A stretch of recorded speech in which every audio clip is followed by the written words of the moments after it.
नमस्कार दोस्तों, स्वागत है आप सभी मित्रों का हमारे YouTube चैनल एएनएम का अंदर। आज के वीडियो में हम आपसे बात करेंगे मॉडर्न इंडिया के बारे में। और जब हमारी मॉडर्न इंडिया से आपसे डिस्कशन हो रही है तो इसमें आपको पता है कि हम जितने भी रिवोल्ट हुए हैं उन रिवोल्ट पे आपसे बात कर रहे हैं। जैसा कि आपको याद होगा कि जब हम रिवोल्ट की चर्चा कर रहे थे तो हम आपसे बात की थी, सबसे पहले हमने उठाया था 1857 रिवोल्ट। सबसे पहला हमने आपसे डिस्कशन ये किया। उसके बाद दूसरी हमारी आपसे डिस्कशन हुई थी ट्राइबल रिवोल्ट के बारे में। इन ट्राइबल रिवोल्ट में चर्चा जब हमने की थी आपसे संथाल की, होल की, कोल की, हो की, ऐसे विद्रोहों की हमने आपसे बात की थी। इस दोनों विद्रोहों को काफ़ी डिटेल में हमने देखा। उसके बाद हमने इसी सब्जेक्ट में आपसे बात की पीजेंट रिवोल्ट के बारे में। जब पीजेंट रिवोल्ट की हमारी चर्चा हो रही थी तो उसमें हमने आपको सीक्वेंस बताया था कि किस सीक्वेंस में कौन से रिवोल्ट हो रहे थे। और आपको हमने पहले बताया था कि जब हम रिवोल्ट की चर्चा करेंगे आपसे तो हम टोटल अपने डिस्कशन में टोटल 4 रिवोल्ट की चर्चा करेंगे आपसे। कौन सी?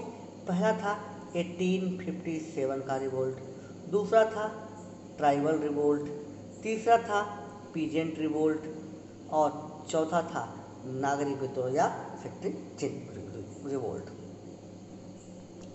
इन 4 रिवोल्ट की हमें चर्चा करनी थी, जिसमें अब तक के वीडियो में हमने 1857 का रिवोल्ट की बात की और एक वीडियो में हमने ट्राइबल एंड पीजेंट की बात की। और अब की बार हम बात करेंगे आज नागरिक विद्रोह के बारे में। और इन चारों विद्रोह के बाद भारत में जितने भी विद्रोह हुए वो पूरी तरह से कवर हो जाएंगे। इसके बाद जो अगला वीडियो होगा उसमें हम जो सामाजिक सुधार हुए हैं उस पर हम एक वीडियो लेकर आएंगे। उसके बाद फिर हम एंट्री करेंगे आपके नेशनल मोमेंट पर।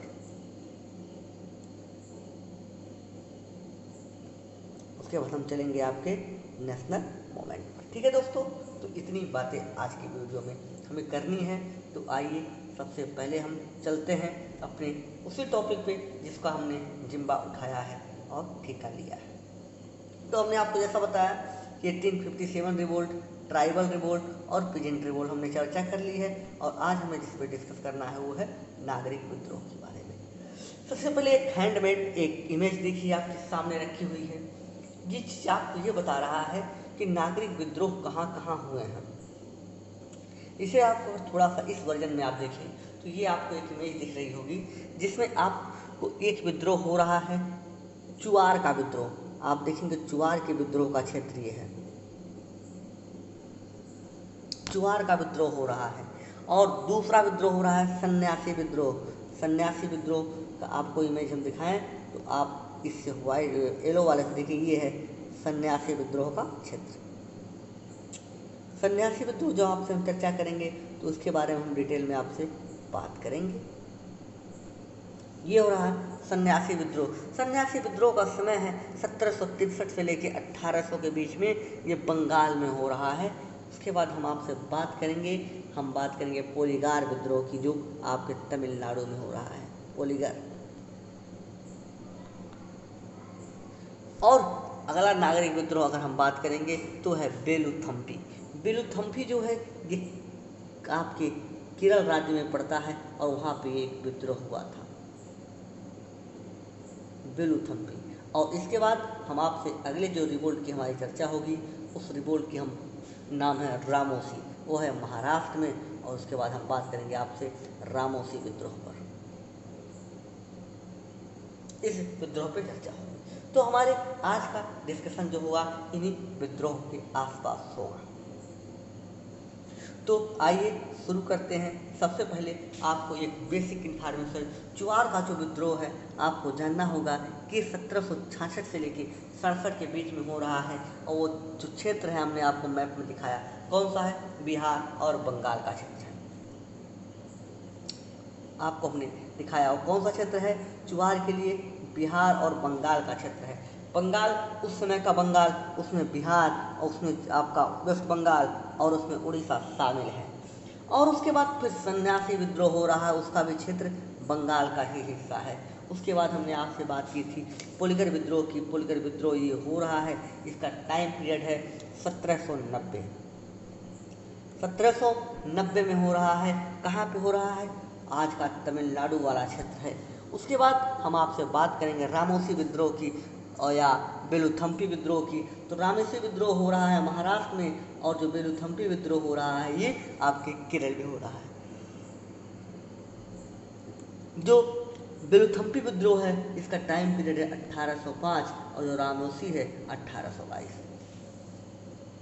ये आपके कुछ विद्रोहों की बेसिक सामान्य इंफॉर्मेशन थी।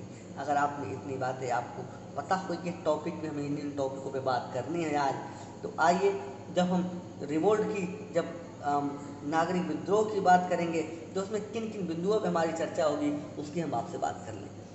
सबसे पहले हम बात करेंगे जनरल इंफॉर्मेशन की।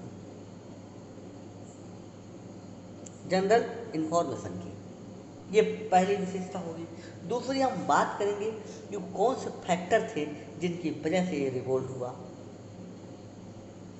यानी रीजन की बात करेंगे।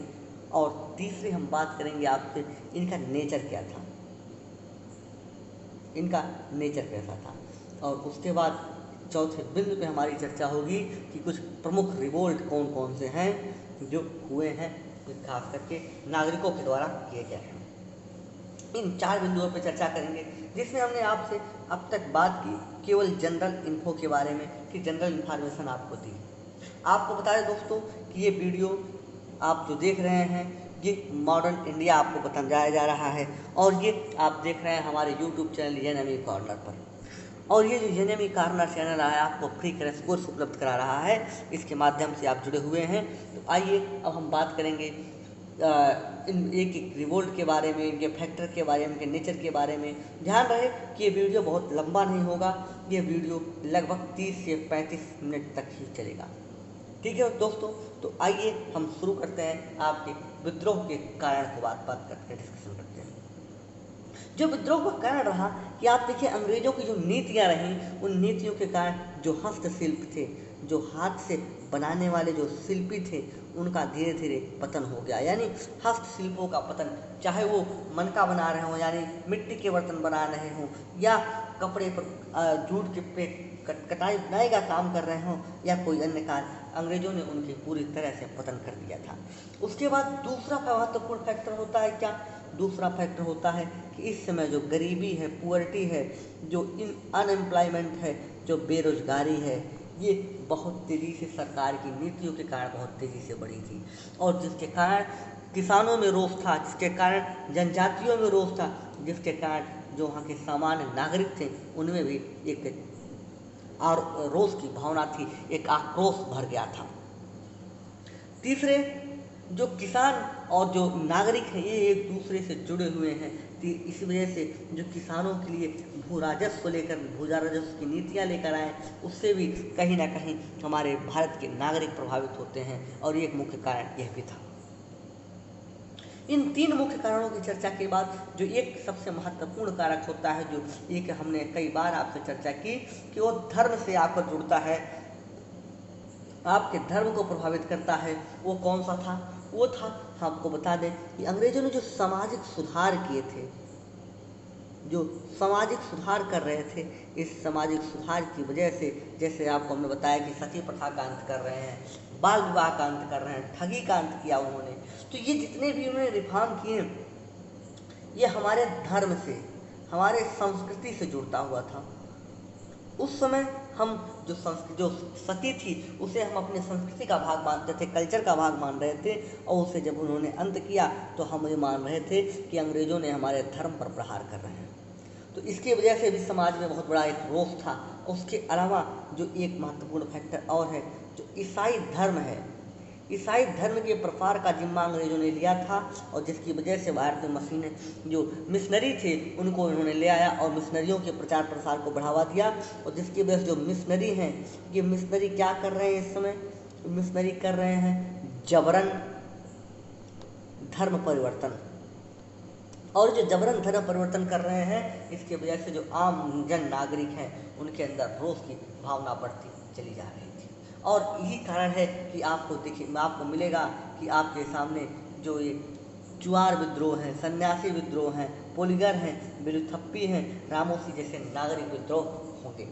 ये विद्रोह 18वीं और 19वीं शताब्दी के विद्रोह हैं।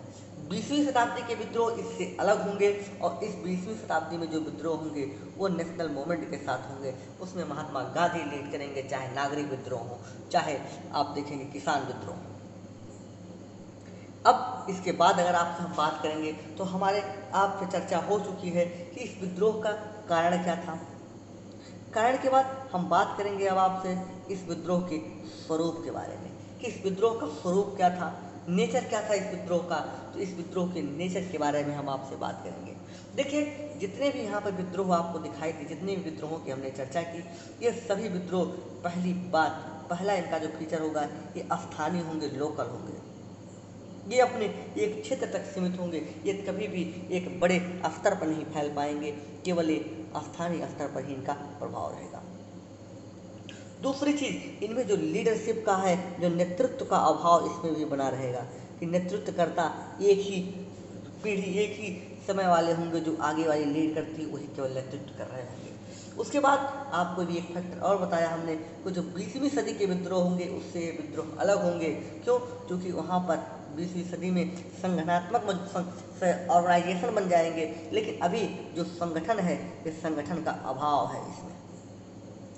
और इसके बाद एक महत्वपूर्ण और रीजन क्या है कि इसमें जो उद्देश्य थे, इनके जो ऑब्जेक्टिव हुआ करते थे, इस जो आपके इस समय रिवोल्ट हो रहे हैं, इसमें जो ऑब्जेक्टिव था, जो उद्देश्य था, इस उद्देश्य में आप देखेंगे उद्देश्यों में आपके लिए एक महत्वपूर्ण आपको चीज दिखाई देगी कि ये सीमित उद्देश्यों, यानी जो सीमित लिमिटेड उद्देश्यों को लेकर ये लड़े गए हैं, ऑब्जेक्टिव को लेकर लड़े गए हैं। कोई बहुत बड़ा इशू नहीं था ये, खास करके जैसे कहीं कर को लेकर लिया गया है, लगान अधिक बढ़ जाने का, कहीं पर जो धार्मिक सुधार हो गए हैं उसकी वजह से, तो कहीं अन्य कारणों से। वहाँ पर कहीं भी आप देखेंगे कि नेशनलिज्म नहीं है, कहीं पर भी नेशनलिज्म नहीं है, कहीं पर राष्ट्रवाद नहीं है, कहीं पे भी नेशनल इशू नहीं है। और जब ये सब चीज़ें आपके रिवोल्ट में नहीं होंगे तो उसे दमन करना भी आसान होगा और उसे ख़त्म करना भी बहुत ही आसान होगा। तो आइए इस सब पॉइंट के आगे हम बात करेंगे। सबसे पहले हमारी आपसे चर्चा होगी पहला जो रिवोल्ट हुआ, जिसे हम आपको चर्चा की थी कि चुआर विद्रोह के नाम से जानते हैं। चुआर विद्रोह हमने बताया था कि ये हो रहा है कहाँ पर, ये हो रहा है, इसका जो लोकेशन है, एक है बंगाल और दूसरा है बिहार। इन दो क्षेत्रों में हो रहा है चुआर विद्रोह। इसका जो महत्वपूर्ण विशेषता क्या है, अच्छा इसका टाइम पीरियड क्या है। इसका टाइम पीरियड अगर आपको बता दें तो ये है 1766 से लेकर 67 के बीच में हो रहा है। इस एक ही साल में इस विद्रोह को दबा दिया गया था, बहुत ही छोटा था। और इस विद्रोह का कारण क्या था? इस विद्रोह का कारण था कि अंग्रेजों के द्वारा जो लैंड रेवेन्यू पॉलिसी लाई गई थी, जो भू राजस्व नीतियाँ लाई गई थी, वो इस विद्रोह का प्रमुख कारण था। बातें स्पष्ट। इस विद्रोह में आपको इतना ही जानना है, लीडर का कोई महत्वपूर्ण नाम सामने नहीं आता है कि ये विद्रोह किस क्षेत्र में हुआ था, आपको ये याद रखना चाहिए और यहीं से प्रश्न आपको आएंगे। इसके बाद एक महत्वपूर्ण विद्रोह होता है, जिस विद्रोह के बारे में आपको डिटेल में जानना होगा, काफ़ी चीज़ें आपको यहाँ से जाननी होगी और इस विद्रोह से कौन कौन से पर्सनालिटी रिलेटेड हैं ये भी आपको जानना महत्वपूर्ण है। तो आइए इस विद्रोह की थोड़ी सी हम डिटेल में आपसे बात करेंगे और वो विद्रोह है सन्यासी। सन्यासी विद्रोह, पहली बात इसका टाइम पीरियड क्या है। इसका टाइम पीरियड है 1763 से लेकर हो रहा है 1800, एक लंबे टाइम फ्रेम तक हो रहा है ये विद्रोह, काफ़ी लंबे समय तक आप देखेंगे हो रहा है। जो अन्य विद्रोह थे वो 2 से 3 साल, 5 साल, 10 साल में समाप्त हो रहे हैं, लेकिन आप देखिए ये 1763 से लेकर 1800 तक जा रहा है। लगभग आप देखेंगे 36-37 सालों तक ये विद्रोह चलता है और अंग्रेजों को दबाने में इस विद्रोह में भी नाक और चने चबाने पड़े। इसमें आप दबाने में कुछ नाम आप देखेंगे जो दमन करता है। इसमें बहुत ही महत्वपूर्ण रूप से वारेन हेस्टिंग का नाम आएगा। वारेन हेस्टिंग्स ने इसे दमन करने के लिए बहुत सारे प्रयास किए और अंततः उन्होंने दमन किया था। इस विद्रोह का कारण क्या था, ये भी हमें जानना उतना ही महत्वपूर्ण है कि वो विद्रोह क्या थे, रीजन जिसकी वजह से विद्रोह हुए थे। इस विद्रोह का रीजन था कि जो तीर्थ यात्रा थी, तीर्थ यात्रा, अंग्रेजों ने इस पे प्रतिबंध लगाना शुरू कर दिया। और जब अंग्रेजों ने प्रतिबंध लगाया तो ये चीज़ सीधे जो सन्यासी हुआ करते थे उनके लिए एक आत्मसम्मान की बात थी कि आप हमारे राइट को छीन रहे हैं। आप देखेंगे इसमें बहुत बड़े रूप में नागा सन्यासी, बंगाल के सन्यासी और सबसे महत्वपूर्ण आप देखेंगे जो शंकराचार्य हैं, इनके अनुयायी शामिल होते हैं। शंकराचार्य, इनके बारे में भी हम आपसे थोड़ी सी डिटेल बात करेंगे। आपको शंकराचार्य के बारे में अगर ज़्यादा डिटेल जानना हो तो आपको एक वीडियो हमने अपलोड किया है जहां पर हमने भक्ति आंदोलन की बात की है। भक्ति आंदोलन में शंकराचार्य को लेकर हम लगभग 15 मिनट तक डिस्कशन किए हैं, लेकिन आज भी हम थोड़ी सी डिस्कशन करेंगे, कुछ इन्फॉर्मेशन आपको देंगे शंकराचार्य से रिलेटेड। तो ये शंकराचार्य के अनुयायी हुआ करते थे और इनका जो चर्चा है, इनका जो जिक्र है, ये भारत के कुछ प्रमुख व्यक्तियों द्वारा इस सन्यासी विद्रोह की चर्चा की जा रही है। वो कौन कौन से प्रमुख व्यक्ति हैं उनका भी नाम आपको जानना होगा। पहला नाम है बंकिम चंद्र चटर्जी। नाम आप काफी परिचित होंगे, बंकिम चंद्र चटर्जी। ये क्यों इतने महत्वपूर्ण है? ये इसलिए महत्वपूर्ण है क्योंकि उन्होंने एक किताब लिखी थी जिसका नाम है आनंद मठ। किताब आपके सामने है जिसका नाम था क्या, आनंद मठ। आनंद मठ में वो क्या करते हैं, आनंद मठ में उन्होंने बताया कि ये जो सन्यासी विद्रोह है इसमें अंग्रेज कैसे कैसे शोषण कर रहे हैं, इसकी चर्चा की। अंग्रेजों ने कैसे इसका दमन करने के प्रयास कर रहे हैं, कैसी उनकी नीति इतनी खराब थी, ये सब की चर्चा हमारे बंकिम चंद्र चटर्जी ने की थी। किसमें, आनंद मठ में। ठीक है, ये एक महत्वपूर्ण चीज थी। दूसरी आपको जानना होगा कि ये जो शंकराचार्य हैं ये कौन सी बला है। थोड़ी सी बात हम शंकराचार्य के बारे में करेंगे। ये आपको शंकराचार्य जी दिख रहे हैं। शंकराचार्य देखिए, ये भक्ति आंदोलन के एक बहुत बड़े संत हुए थे जिन्होंने वेदांत दर्शन का, कौन सा दर्शन इनका था, वेदांत, और इस वेदांत दर्शन को खूब घूम घूम कर प्रसारित किया और प्रचार किया। और वेदांत दर्शन के एक महत्वपूर्ण संत होते थे। आप देखें जो वेदांत दर्शन था, इसमें उन्होंने एक सिद्धांत दिया जिसे कहते हैं अद्वैतवाद। क्या कहते हैं, अद्वैतवाद। अद्वैतवाद में उन्होंने क्या बताया कि जो ब्रह्म है और जो आत्मा है ये दोनों अलग अलग नहीं हैं बल्कि दोनों एक हैं। उन्होंने एक एग्जाम्पल दिया कि जैसे एक बहुत बड़ा समुद्र हो, समुद्र में कई मटके तैर रहे हों, कई मिट्टी, जिसे एक समुद्र बहुत बड़ा है, ये समुद्र है, और इस समुद्र में आप देखिए उन्होंने बताया कि कई छोटे छोटे मिट्टी के बर्तन में पानी भरकर रख दिया गया है और वो तैर रहे हैं। और ये मिट्टी का बर्तन अगर अपने आप को सागर समझ ले और इस सागर से अलग समझ ले तो ये उसका भ्रम है। और वही बात कहते हैं वो कि ब्रह्म एक है और जितने आत्मा है ये सब ब्रह्म के छोटे छोटे स्वरूप में मिट्टी के बर्तन हैं। जब ये मिट्टी का बर्तन है शरीर समाप्त हो जाएगा तो ये आत्मा फिर इसे ब्रह्म में विलीन हो जाएगी।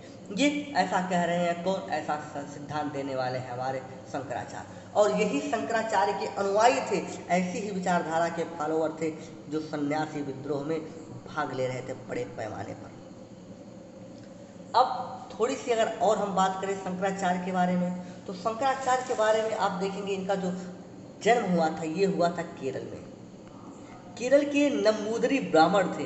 नंबूदरी ब्राह्मण की चर्चा हमने आपको जब मोहपला विद्रोह की थी 1921 वाला, तो वहाँ पे हमने आपको बताया था कि ये एक संपन्न परिवार के हुआ करते थे। केरल में ये एक नंबूदरी ब्राह्मण के घर पैदा हुए थे और इन्हें जो भगवान शंकर हैं इन्हें शंकर का अवतार माना जाता है, भगवान शंकर के अवतार माना जाता है। और जिस क्षेत्र में इनका जन्म हुआ था उस साम्राज्य का नाम था चेर साम्राज्य। ध्यान रखिएगा, जो चेर साम्राज्य है अगर आप मैप में दिखाएं तो ये आप देखें, ये मैप आपको शायद ये देखिए जो ये वाला हिस्सा है यहाँ पर चेर साम्राज्य हुआ करता था और उसी चेर साम्राज्य के शासनकाल में ही इनका जन्म होता है।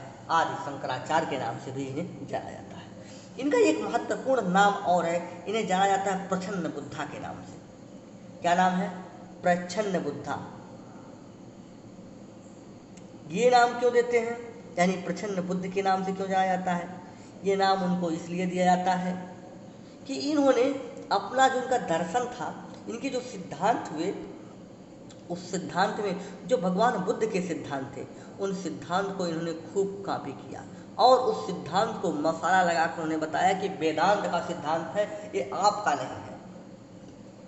और इस सिद्धांत के वजह से ही उन्होंने बहुत सारे बौद्ध भिक्षुओं को पराजित किया और बौद्ध भिक्षुओं को पराजित करके पुनः उन्होंने जो सनातन धर्म है वो सनातन धर्म उन्होंने वापस लाया।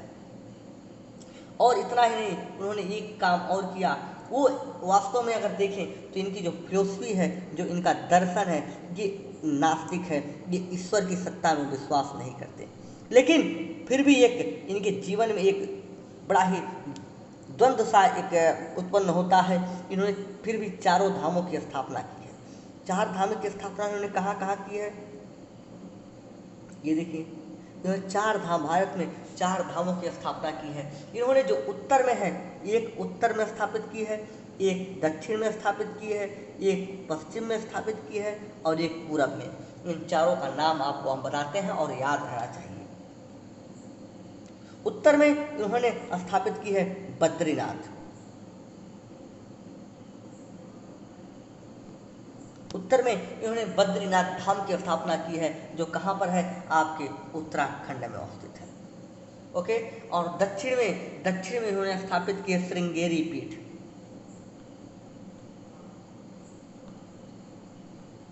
श्रृंगेरी पीठ की स्थापना की है, ये कहाँ पर है, भारत के कर्नाटक राज्य में है। और पूरब में जिस पीठ की स्थापना की है वो जगन्नाथपुरी में है, जिसे गोवर्धन पीठ के नाम से जानते हैं। कहाँ पर है, जगन्नाथपुरी, उड़ीसा में। किसने स्थापित की है, यही नाम है, आदि शंकराचार्य ने स्थापित की है। किस उद्देश्य से? उद्देश्य उनका ही था कि भारत में जो वेदांत है उनका प्रसार किया जाए। और पश्चिम में उन्होंने स्थापित की है शारदा पीठ। शारदा पीठ कहाँ पर है, ये है गुजरात में। ठीक है, तो आप देखिए, भारत के सबसे उत्तर में उन्होंने स्थापित की है बद्रीनाथ धाम का, और ये उत्तराखंड में उन्होंने पूरब में स्थापित किया है गोवर्धन धाम का, जो है आपके जगन्नाथपुरी या उड़ीसा में। और उन्हें दक्षिण में स्थापित की है श्रृंगेरी पीठ, जो कर्नाटक में है, और पश्चिम में स्थापित की है शारदा पीठ, जो है गुजरात में। इन चारों पीठों की स्थापना का श्रेय जाता है आदि शंकराचार्य को, जिन्हें प्रच्छन्न बुद्धा के नाम से भी जाना जाता है। तो ये थी हमारे इनके लेखक डिटेल। तो यहाँ से अगर आप आगे बात करें तो सन्यासी विद्रोह में हमने जो चर्चा की उसकी थोड़ी सी एक बार फिर आपसे हम याद दिला दें कि हमने क्या क्या चर्चा की। सन्यासी विद्रोह के बारे में हमने आपको बताया कि ये विद्रोह कहाँ हुआ था, जिस क्षेत्र में हुआ था वो क्षेत्र था बंगाल। ये विद्रोह हो रहा है बंगाल में। दूसरी क्या विशेषता है कि क्यों हुआ था, ये तीर्थ यात्रा करके बंदी पर हुआ था। इसका समय क्या था, 1763 से लेके 1800 के बीच में ये विद्रोह हो रहा है। इस विद्रोह से संबंधित व्यक्ति कौन है, इस विद्रोह से संबंधित या किन्होंने इनकी चर्चा की, तो बंकिम चंद्र चटर्जी ने आनंद मठ नामक की किताब लिखी, जिसमें इसकी चर्चा की। और जो विद्रोह करता थे वो शंकराचार्य के अनुयायी हुआ करते थे, और उसकी वजह से आप देखेंगे ये एक महत्वपूर्ण चीज़ें आती हैं सन्यासी विद्रोह से संबंधित। इसके बाद हम आपसे बात करेंगे अगले विद्रोह की। अगला विद्रोह हमारा कौन सा है, अगला विद्रोह हमारा होगा जो नागरिकों के द्वारा किया गया, वो है पोलीगर विद्रोह। पोलीगर विद्रोह के लिए आपके पास एक मैप होना चाहिए। इस मैप में आप देखिए पोलीगर विद्रोह क्या है। पोलीगर एक किसान हुआ करते थे। पोलीगर एक किसान हुआ करते थे। कहाँ के किसान थे, ये जो तमिलनाडु वाला हिस्सा आपको दिख रहा है, तमिलनाडु में किसानों को पोलीगर कहा जाता है। और जो पोलीगर है, तमिलनाडु में किसानों को पोलीगर कहा जाता है। इन्होंने विद्रोह किया था, लेकिन इस विद्रोह में आप देखेंगे जो नागरिक हैं वहाँ के, इन नागरिकों की संख्या ज़्यादा है और किसानों की संख्या कम है। इस वजह से इसे किसान विद्रोह न करके, पीजेंट रिवोल्ट न करके, इसे नागरिक विद्रोह में रखा जाता है। ठीक है। अब देखिए इसमें इसका जो नेतृत्व कर रहे थे वो एक किसान नहीं थे बल्कि एक नागरिक के तौर पर केवल थे। उनका नाम था वीर, नाम लिख देते हैं,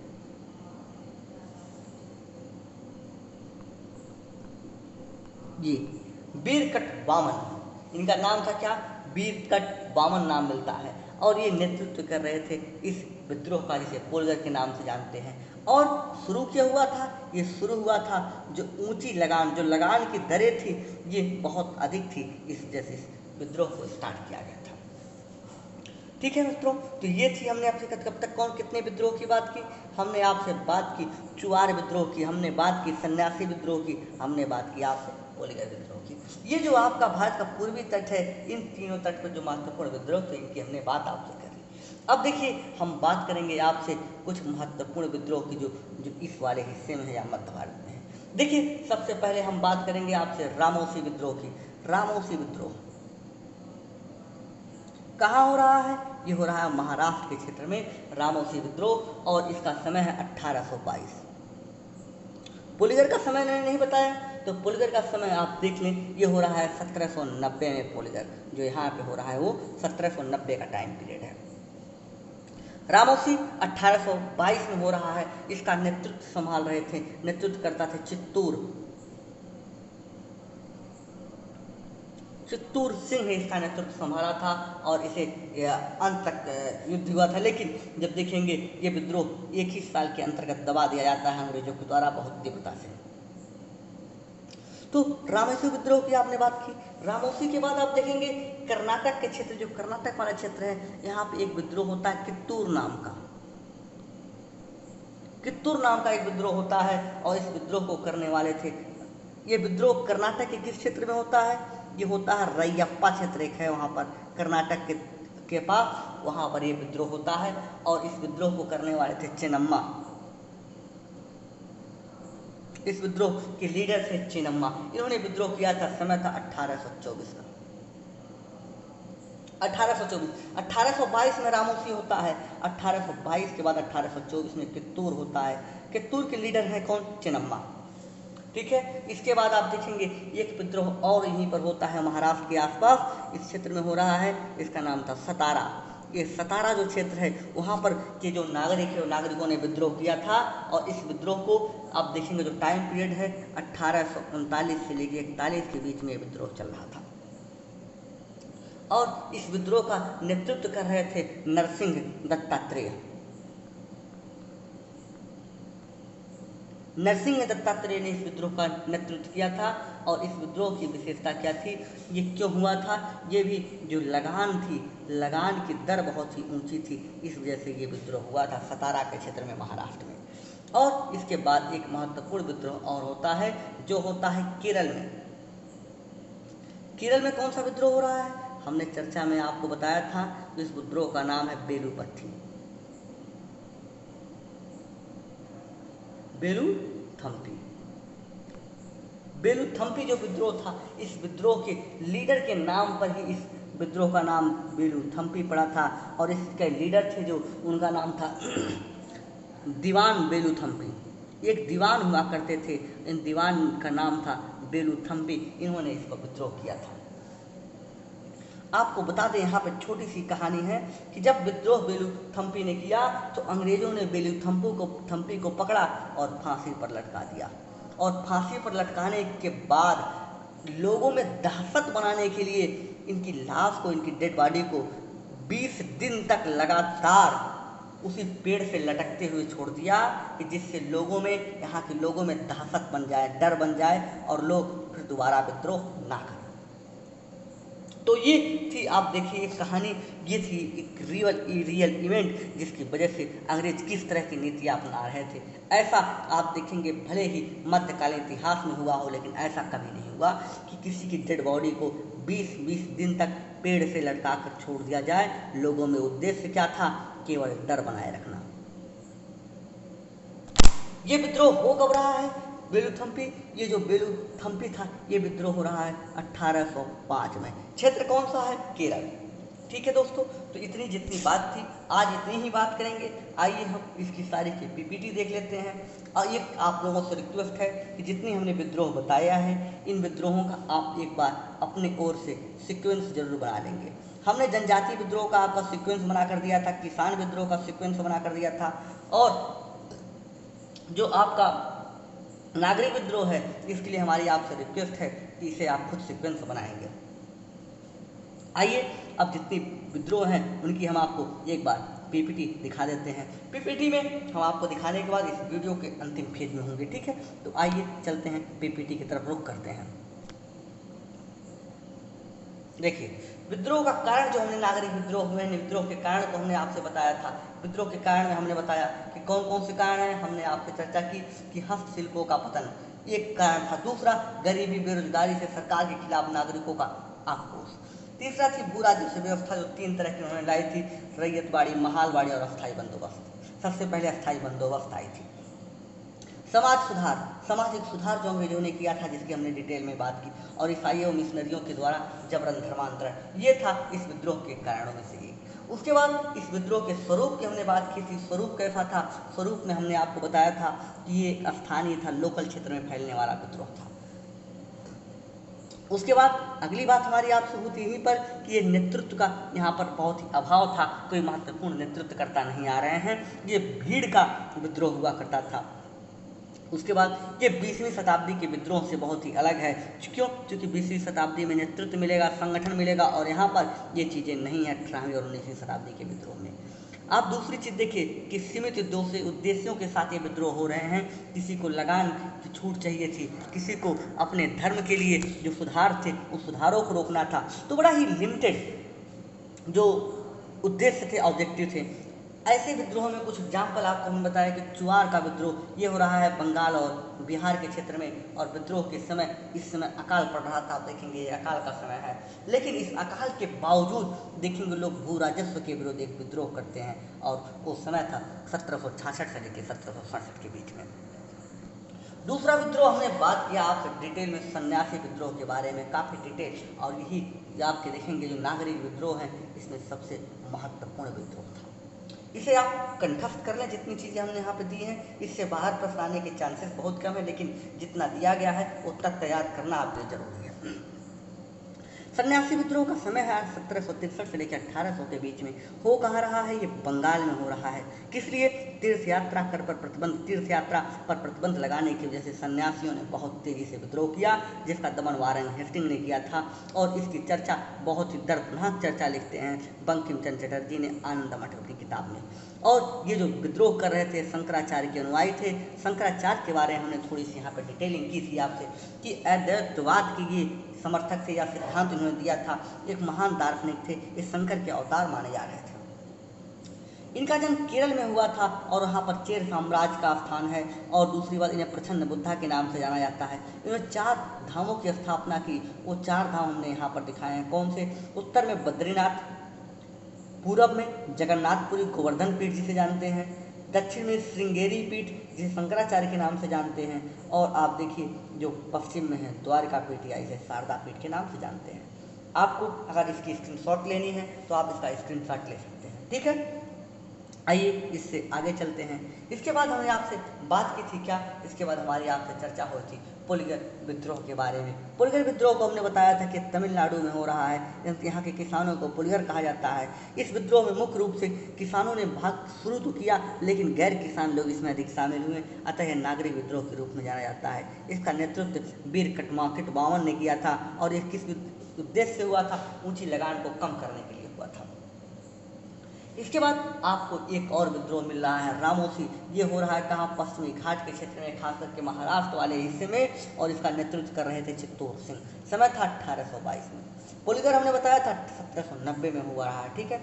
और उसके बाद एक महत्वपूर्ण जो विद्रोह आपके सामने आएगा वो विद्रोह अभी पुलिगर रामोसी के बाद एक महत्वपूर्ण विद्रोह होगा, उसका नाम है कित्तूर सिंह। रामोसी विद्रोह के नेतृत्व करना चित्तूर सिंह है, और कित्तूर सिंह और चित्तूर विद्रोह में आप कंफ्यूज मत होइएगा। आइए हमने आपसे रामोसी विद्रोह की बात कर ली है। इसके बाद हमें बात करनी है कौन से? कित्तूर विद्रोह की। ये हो रहा 1824 में। हो रहा है कहाँ पे? कर्नाटक के रैयाप्पा क्षेत्र में, और इसका नेतृत्व कर रहे हैं चिन्नम्मा। महाराष्ट्र के क्षेत्र में ही एक और विद्रोह हो रहा है, जिसे सतारा विद्रोह के नाम से जानते हैं। ये हो रहा 1839 से लेकर 41 के बीच में, और किस उद्देश्य से? ऊंची लगान के कारण, और नेतृत्व कर रहे थे नरसिंह दत्तात्रेय। और दक्षिण भारत में आप देखेंगे कि एक महत्वपूर्ण विद्रोह हो रहा है, जिसे नाम बेलूथम्पी के नाम से जानते हैं। इसका नेतृत्व कर रहे थे दीवान बेलूथम्पी, और बेलूथम्पी को अंग्रेजों ने पकड़कर फांसी पर लटकाया था, जिसकी बात हमने बताई कि 20 दिन तक उनके शव को लटकाए रखा।